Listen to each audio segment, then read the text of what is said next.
Ang math ay easy lang. Basta't alam mo kung paano sumunod sa mga rules and regulations nito. Ako po si Ma'am Carol, isang guro ng mathematics. Hello mga kamath! For this particular video, what I'm going to discuss is the set of integers. So there will be a little bit of history, kung saan ang galing yon, at saka kung ano yung bumubuo dun sa set of integers. And then near the last part would be yung basic operation ng addition of integers. So the reason why I made this video is someone requested for this type of tutorial. So yan, kaya ko siya ginawa. So let's proceed. Let's start first with history kasi kasi favorite ko nga yung math, and the thing that drives me to understand further yung mga concept ng mathematics is because of its history. So masyadong rich ang history ng mathematics. So gusto kong i-share siya sa inyo bago ko i-discuss sa inyo yung operations or addition of integers. Okay? So in all discussions in mathematics, teachers say that the set of integers is named by capital letter Z. So ito, nakikita natin to, di ba? So minsan ang ganda pa yung pagkagagawa ng teacher natin, parang ganito, dalawa yung guhit niya dito dun sa Z, di ba? So one may wonder where this letter came from. So yung letter kasi na Z to represent integer, meron siyang history o meron siyang pinanggalingan. So the letter Z stands for the German word Zahlen, meaning numbers. So ang storya kasi nito, kasi marami naman talagang magagaling na mathematicians from Germany. At marami din silang mga ginawang mga libro o aklat tungkol dun sa mga pag-aaral tungkol sa mathematics. That's why nung nagkaroon ng formal representation itong mga concepts na to ng numbers, so na-discover nila from their research na meron na talagang parang siguro mas maganda yung compilation ng Germany about numbers. That's why sa kanila kinuha yung letter na to, na letter Z, Zahlen, which represents sa ngayon, it represents the set of integers. So, sa kanila, yung German word na Zahlen, it only means number. So, ibig sabihin kahit na anong number yun. So, eto pa yung isang magandang history to, si Nicola Bourbaki. It started 1934. Yan. So, ito yung picture.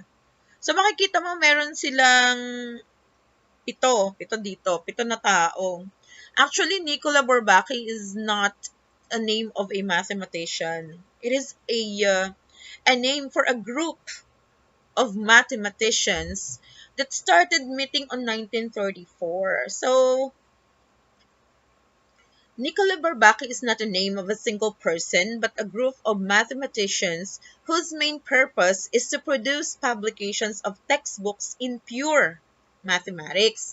It is a very close organization that membership is confidential. So, hindi ka pwedeng basta pumasok sa organization nila. So, talagang top brass na mga mathematician yung kasali dito. Actually, mga French people to. So, ang meeting nila sa France na nagaganap.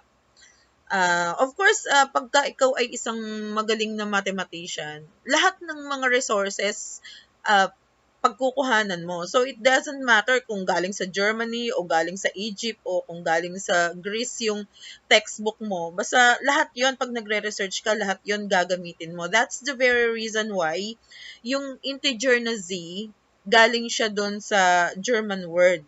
Kasi isa yun sa mga books na pinaggalingan ng mga researches nila. So they use bold-faced letters to denote sets of numbers. So yung mga ginagamit natin sa ngayon na mga letters to represent sets of numbers, itong grupo ng Nicola Bourbaki, sa kanila nang galing yon. So sila yung nag-formalize ng mga notation na yon. So ito yung mga notations na ibinigay nila sa atin or pinamana nila sa atin. The letter R, yan, represents the set of real numbers. The letter Q represents the set of rational numbers. The letter C, as I've said before, is the set of integers. W for the set of whole numbers. And N for the set of natural or counting numbers. So, yan, mababalik-balikan nyo yan dun sa unang-unang sinasabi ng mga teachers natin sa math. So, lagi yan sa mga basic bago niya i-discuss yung mga commutative property, mga distributive property, associative, etc. Unang-una niya munang dinidiscuss tong mga sets na to kasi it gives us an idea kung ano yung relationship ng one number to another. So, meron diyang mga sets, meron diyang subsets, merong union, intersection, etc., etc. So, yun. Okay? So, yan yung dahilan. Now, sa ngayon, I am going to give you an idea doon sa mga pinanggalingan natin na yun, yung mga sets na yon para mas lalo tayong magkaroon ng understanding at lalo tayong madalian pagka nagko-compute na tayo involving integers. Okay? Let's start with a set of natural or counting numbers. So, sabi natin, the set of natural numbers is a subset of the set of integers. So, ang ibig sabihin ng salitang subset, mas maliit siya. So, compare mo yung natural number sa set of integers, mas maliit or mas konti yung set ng natural numbers. So, ano ba yung laman nun? So, sabi nga natin kanina, it is designated by capital letter N, which is the set of natural or counting numbers. Roster method, sasabihin ko sa inyo yung mga elements. Okay, so sa mga estudyante ko ng discrete mathematics, narinig na nila yung roster method. That's the way of giving you a set, and that is by listing the elements. Okay, so N is equal to, it starts with 1, 2, 3, 4, 5, etc. Now, yung tatlong dot dito, hindi pwede siyang maging 4, maging 5, maging 6. Laging 3 lang yan. It is a mathematical symbol. And it means and so on. Ibig sabihin, infinity. Dire-diretso siya. Walang katapusan. Ang word para sa kanya ay ellipsis. Okay? So, the 3 dots here is called an ellipsis. Ang meaning nun ay and so on. Or it goes on infinitely without end. Now, in basic math, we call this set as natural or counting numbers. So, yun na nga. And in the set of integers, okay, kasi kino-compare natin, di ba? Sabi natin, what is natural numbers in terms of the set of integers? So, in the set of integers, it is the same as the set of positive integers. And that's the reason why meron ako ditong equation. So, n is equal to z positive. Take note, nandun siya sa taas ha. Ang tawag dun sa mga symbol na nasa taas ng letter ay superscript. So, meron tayong superscript na positive. The plus as a superscript of z indicates that it only contains positive integers. So, yan yun. Okay? So, next naman ay yung whole numbers. What does it mean? The set of whole numbers is a combination of the set of natural numbers and 0. So, last slide, sinabi ko sa inyo that the set of natural numbers starts from 1, 2, 3, 4, 5, etc. And it is represented by the letter N. Ito yun. Ito yung set. Tapos, dadagdagan lang natin siya ng isang element, which is 0. Okay? And it becomes W.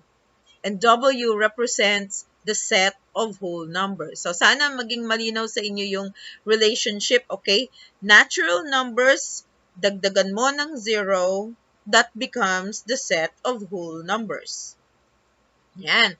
So, using the roster method, W is equal to 0, 1, 2, 3, 4, 5, and so on.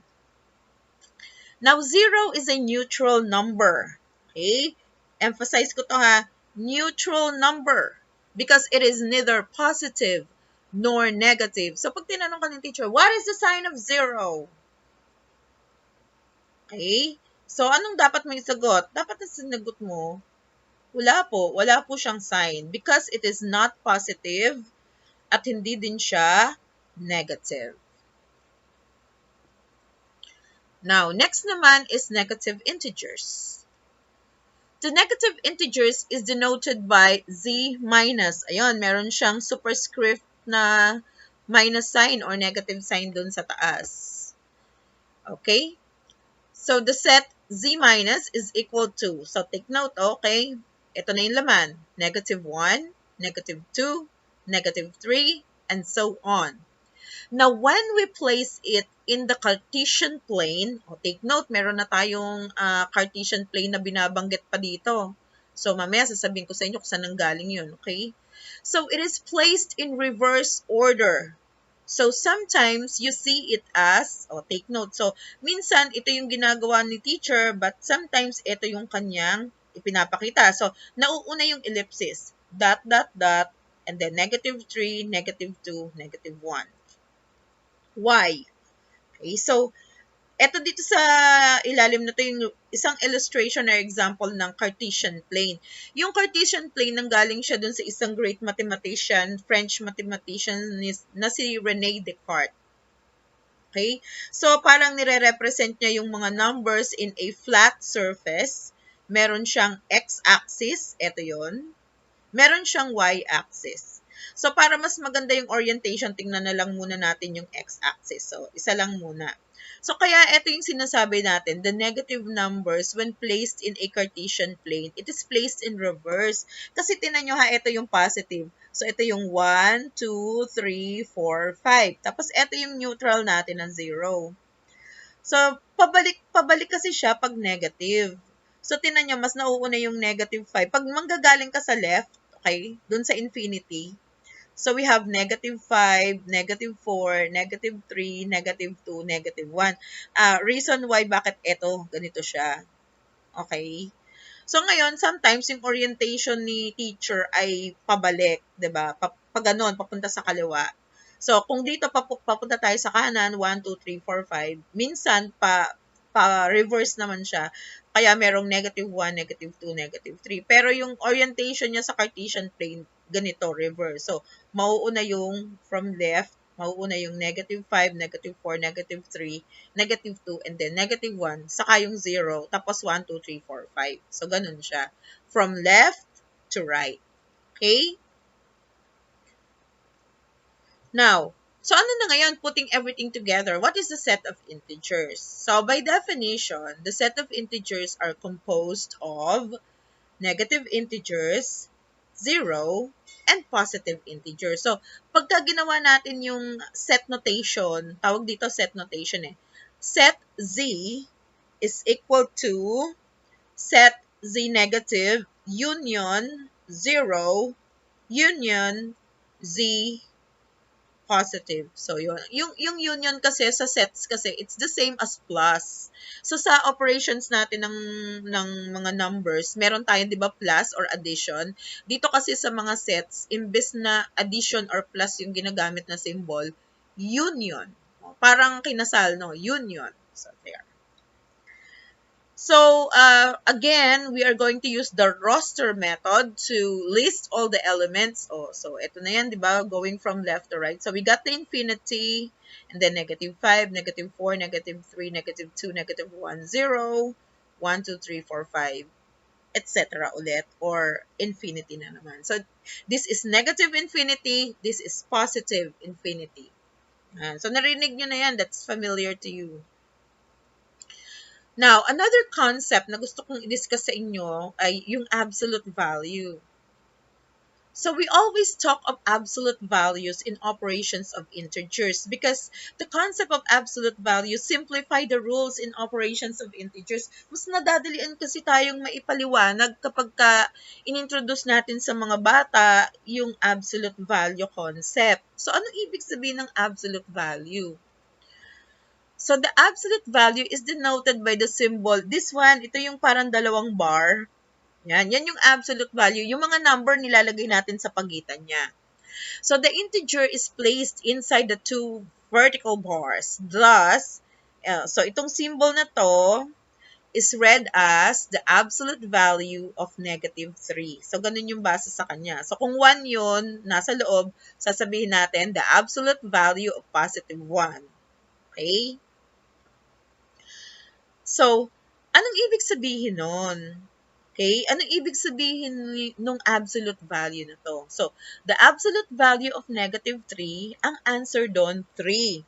Okay? Now, I want you to take note of this, okay? Kasi iba-iba na yung mga konsepto ng mga numero. 3 here has no sign. Ang ibig sabihin, it is not positive, it is not negative, because it represents the distance of negative 3 from 0. Likewise, the absolute value of 3 is also 3. Okay, take note ha. The absolute value of negative 3 is 3. The absolute value of positive 3 is 3.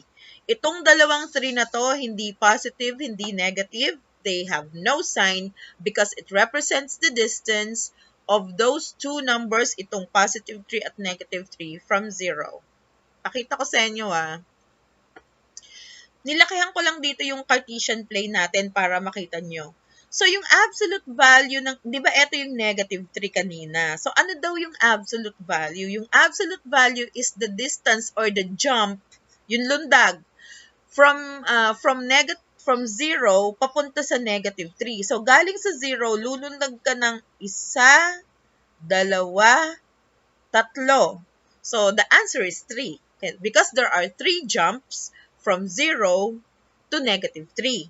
Likewise, the number of jumps from 0 to positive 3 is also 3.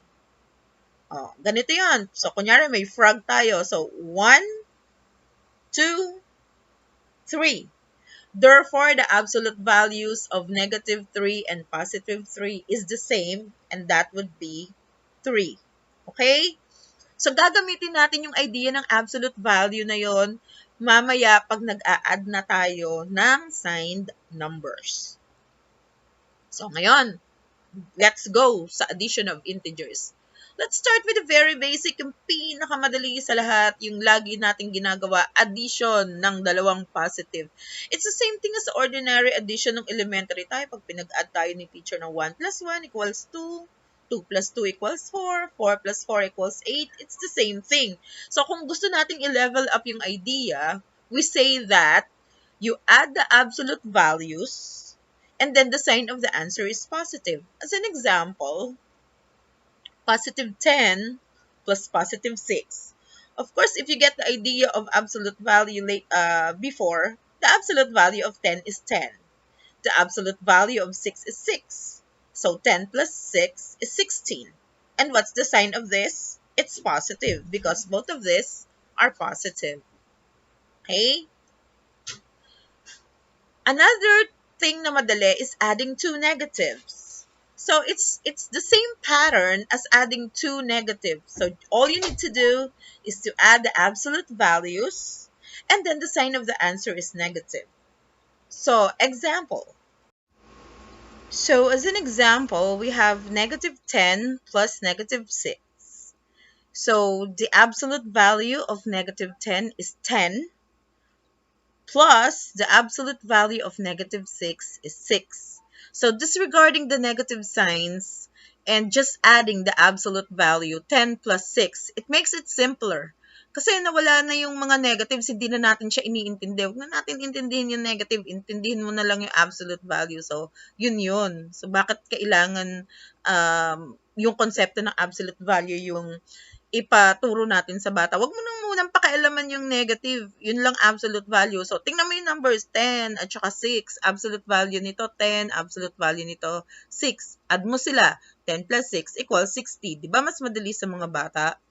And then, sasabihin mo, next thing is, the sign of the answer is negative. So, pagdating na dun sa final answer, that's the only time that you will attach yung negative sign because that's the sign of the two addends. So, yun. Kaya siya negative 16. So, the idea of absolute value actually simplifies the concept of addition of integers. Okay? Let's go further kasi Madadali lang naman tong dalawa na to eh.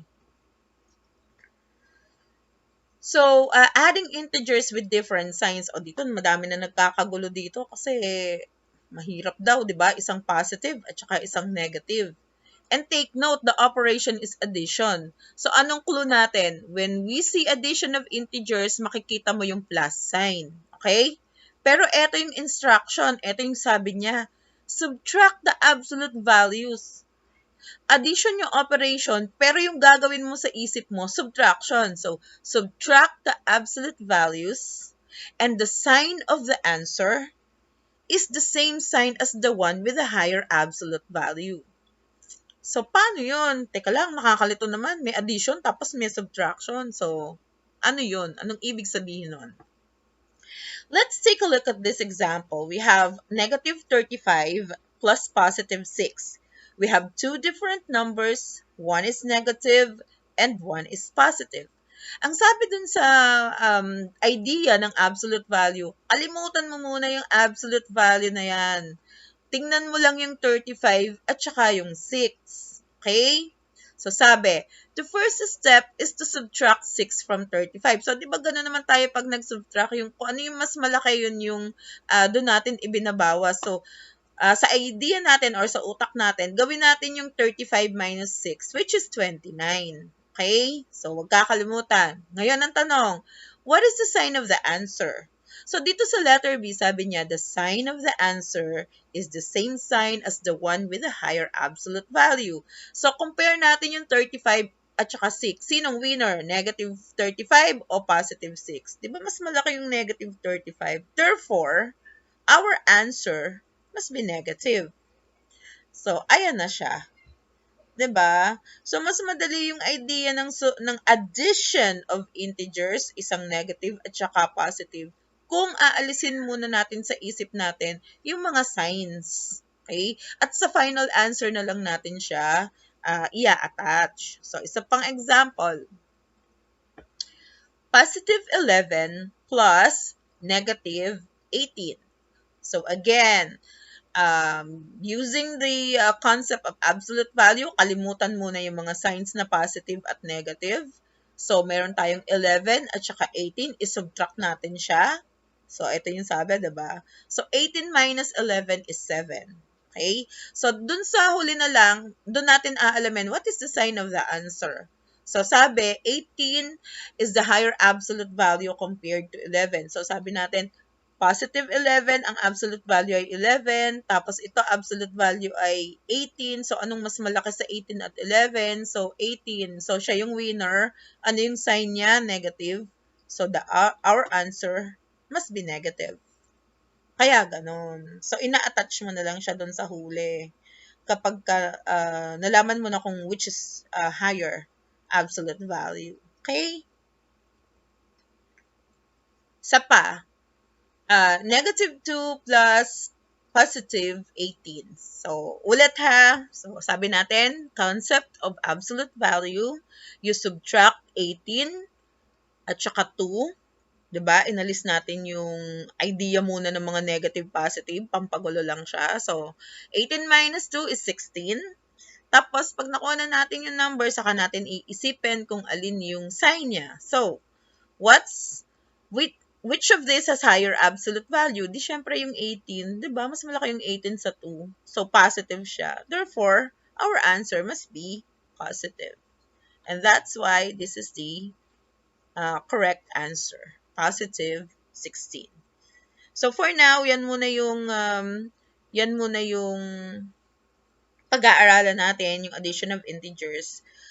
Next time na yung subtraction, it's a little bit more complicated than addition kasi talagang kung ito nga yung addition ng different addition pero nag-subtract ka. So, what more kung meron ka pang subtraction, di ba? Tapos magkaiba pa yung sign. So, yun din, maraming nalilito doon. So, I will do that next time.